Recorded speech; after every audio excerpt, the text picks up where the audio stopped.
नमस्कार, मी आचल न्यूज अनकटमध्ये आपले स्वागत. पाहूया त्याच्या जागतिक घडामोडी.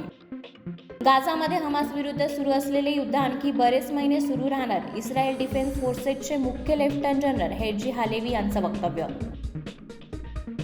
युक्रेनच्या हवाई हल्ल्यात रशियन जहाजाचे मोठे नुकसान. रशियाच्या संरक्षण मंत्रालयाची माहिती.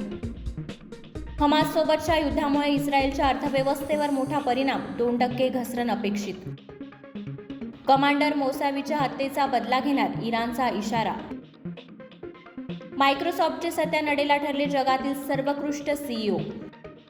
राष्ट्राध्यक्षपदासाठी भारतीय वंशाची कमला हॅरिस योग्य व्यक्ती. डोनाल्ड ट्रम्प यांचं वक्तव्य.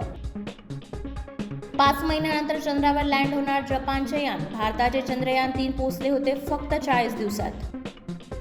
आफ्रिकन देश काँगोमध्ये मुसळधार पाऊस आणि पुराचा कहर. आतापर्यंत 22 जणांचा मृत्यू. दिल्लीत इस्रायल दूतावासाबाहेर स्फोट. 2 संशयित सीसीटीव्हीत कैद. शोध सुरू.